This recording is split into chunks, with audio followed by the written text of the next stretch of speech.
back into the Money and Velli podcast. I'm your co-host Velli, and today I'm going to be going over market indicators. So let's get into it.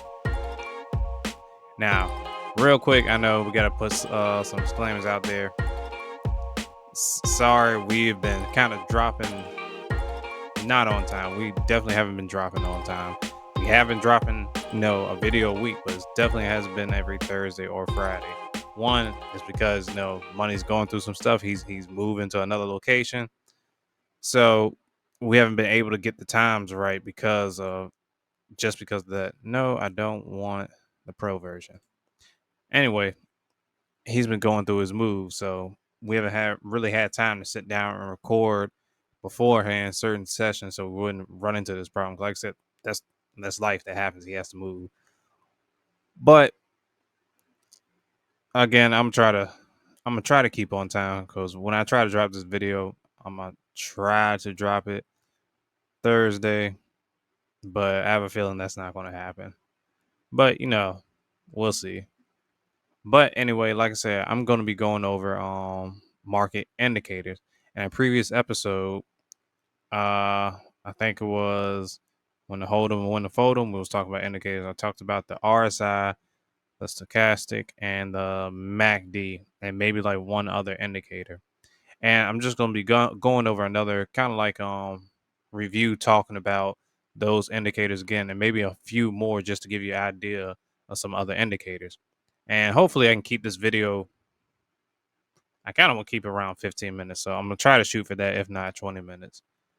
But regardless, let's go over these indicators. Now, if you look here on the chart, I have Ethereum pulled up on a 5-minute chart. As you can kind of see, if you can't, hopefully, like maybe you've done your own trading in the meantime, keeping up with the podcast, you should be able to see that really not much is going on with Ethereum right now. And not even off of volume itself, looking down here, I can just tell from looking at the candles. The reason being, if I zoom in real close, let me find a good one. See these small little hyphenated dashes everywhere, very small candles. That off rip tells me not much has been going on within these sessions. Because remember, each candle represents a certain amount of it represents price action within a certain amount of time. I know these are 5-minute candles, but literally like nothing happened within these 5 minutes. Remember, each of these are 5 minutes. So this is like 5, 10, 15, 20, 25. You get what I'm saying. Not much is going on within that time. I can change the time frame. Let's do a 30 minutes. Yeah, it looks a little better. But it's still kind of choppy. There's very small candles. Not really much has been going on. Again, it's kind of just trading in a range. It's a steady, slow increase. But again, not much is going on. And then I can look at volume down here. Not much is really going on. But that's not the main part of the video. What I want to get on is again about these indicators. Now, the indicator I'm going to pull up is the RSI. And again, I'm in the TradingView app. When you're on the free version, I think you can only have like 2 or 3 indicators up at one time. And to give you an idea, volume is already an indicator that's there. So that already knocks out one. I think you may be able to put 2 more up there. So let's pull up the RSI. And remember, the RSI stands for Relative Strength Index. So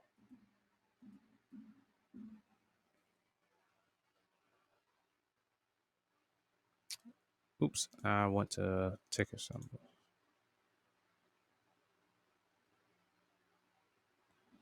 There we go. Index. Now, here we go. Now, again, the RSI kind of informs you whether the underlying asset is overbought or oversold. If it's over this top line, that means it's overbought. If it's below this line down here, that means it's oversold. Now, if you look right here, it's in the middle, so not much is going on. It is what it is. But let's not pay attention to right now. Let's go back a little further. Matter of fact, let's go. I want to find a really good example. Right here. Yes, it does match, but that's not the point. What we want to look at is this right here. You see how it's peeking over this line right here? This line right here. You see how there's a little peak coming out the top. That means that it's overbought. So potentially there's a reversal coming where it's going to drop. And if we zoom out,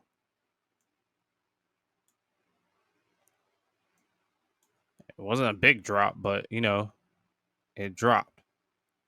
The trend kind of changed just slightly and reflects in the RSI. Remember, I told you how the drop might not be as steep or the increase might not be as high. I won't say this is a perfect example, but you get the idea. Now we'll go over to say it was oversold right here. It was oversold when it reached below the bottom line. So therefore, it's indicating that eventually there's going to be a rise. But here's the thing, that rise wasn't much. If we line up the candle with the RSI down at the bottom, all right here, and then let's just move over to the right to where it actually increased. You see, necessarily it didn't breach a higher price. Again, I'll move the mouse from right here. It was at 1867. Oops, my bad. Wrong one. It was at 1745 or 1740, and we'll move over here to where the reversal happened, just solely based off the RSI to where it's getting into the overbought section. It's at 1640 now. It dropped 100 points. What happened? It was on the low end on the RSI, then it rose up and peaked to the overall bought area. So the price should have went up. Yes, it you would think so, but that's just how it happens. It did. It was overbought or oversold at this point, and then rose up and it's in the overbought section. Even though the price necessarily doesn't reflect the same way that the RSI does, it doesn't matter. It still held true. It was in the overbought or it was in the oversold area. So there was a reversal coming up, and eventually it reached into the overbought area. The RSI did its job. That's how the RSI works. I'm gonna try to start blowing through this again. Don't want the pro version. Um, Next we're gonna go to the Mac D, and I forgot what it stood for last time. I should have remembered. Um, During that episode, I should remember what it was. But yeah, Mac D stands for Moving Average Convergence Divergence. Remember that whole divergence thing I was talking about? It was in the name. That's why I said I should have remembered it. But oh well.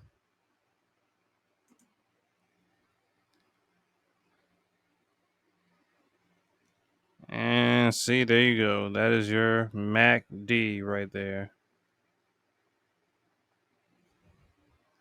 Let me try to find. I guess this will be a good spot right here.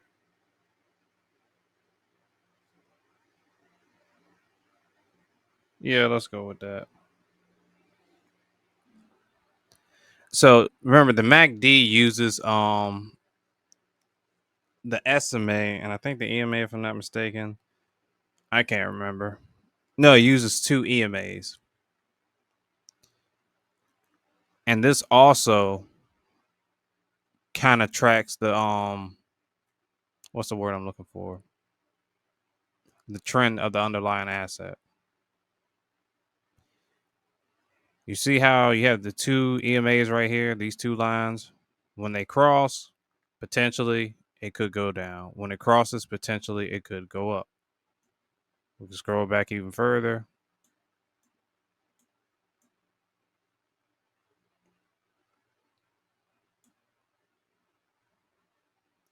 And what do you know? Some divergence, just a little bit, right here. This is what quick recap on divergence. When you're looking at your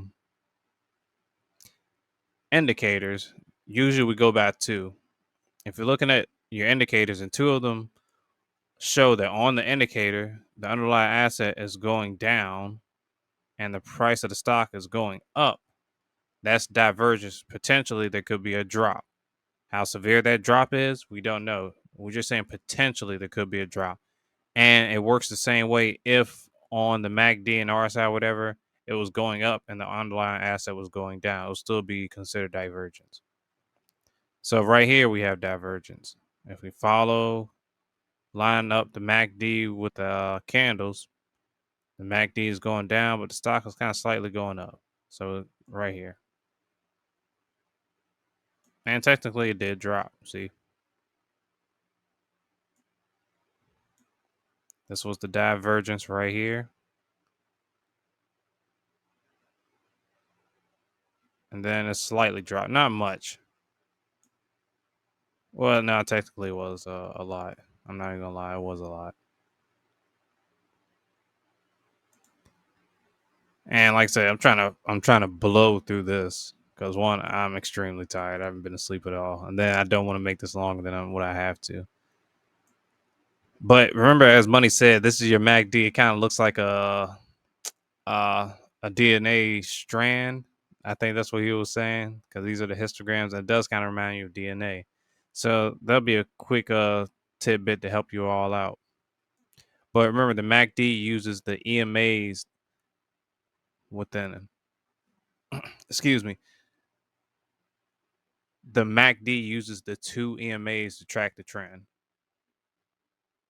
So let's go to the next one, which is the stochastic. Now, I remember I mentioned stochastic last time, but I said I wasn't going to talk about it. The reason being is, as you'll see in a second here, as soon as it pops up, it looks kind of very similar to the RSI, don't it? That's the only reason I didn't talk about it. I didn't want to confuse anybody. Like, the stochastic does the same thing as the RSI. So you use this as well to tell us something is overbought or oversold. The RSI and stochastic both tell you the same thing, but there is a difference between the two. It's how everything is calculated to get to that answer. Both of them are calculated in two different ways. And if I'm not mistaken, I think with the stochastic, it's tracked by. I don't want to steer you wrong. I think the stochastic is calculated. It's calculating the movement of the underlying asset, and the RSI tracks like the velocity of it. Again, that's the only reason I didn't want to talk about it because it's starting to get into a little math and goes to creators of it. You don't need to know all that. Just know both of them kind of do the same thing, but more so people rely more on the RSI. Whoever uses this strategy, they trade more with the RSI, but they use all three: the RSI, stochastic, and the MACD. They use all three together. Because again, these indicators can help you. I don't put my whole entire trust in these indicators. I go off of many things. Like I said, I only have a couple indicators on my screen anyway, so I don't even use these anymore. But they still are helpful tools. I'm not bashing them because everybody trades different. So trade the best way for you. So I think I'm gonna show one more indicator, which is one I definitely did not mention. And I gotta remember if I'm even spelling it right. Oh man, that's the one I wanted. There we go. Now, the band uses 3 lines. This, of course, will be your upper band. The middle one is a SMA, which the SMA stands for a simple moving average. And the one on the low end is called the bottom band. Now, what this indicator does, it kind of measures the volatility of the underlying asset. It gives you a certain range of what the volatility would be like for this asset.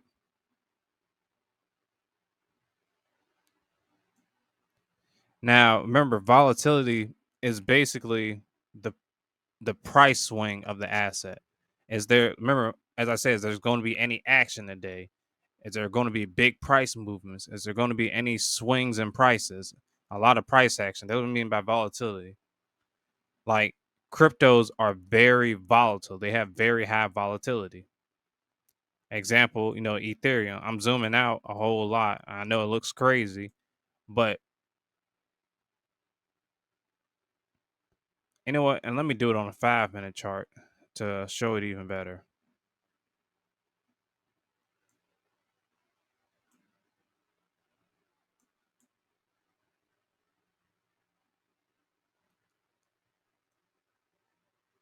All of this just right here is for today.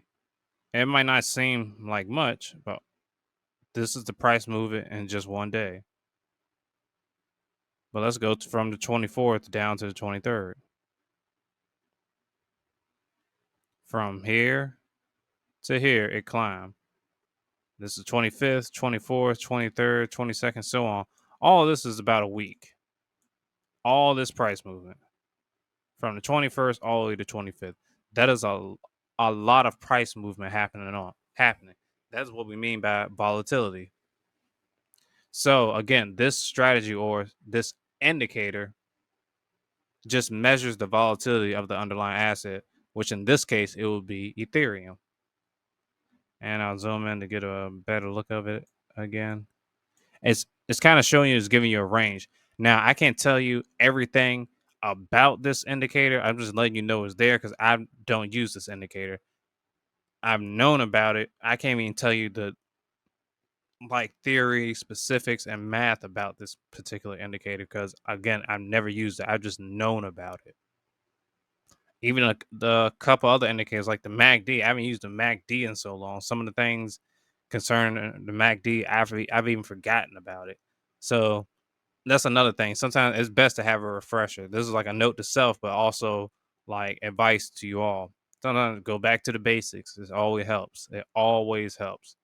But like I said, I haven't done even looked at the MACD in like a long time. I forgot certain things about it. So I need to give myself a refresher. So that'll be on my to-do list.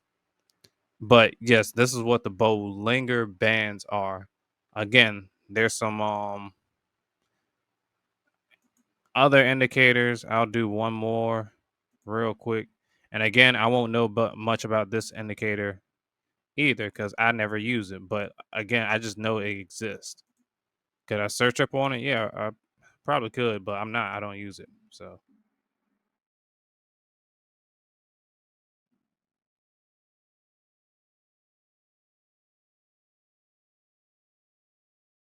standard deviation.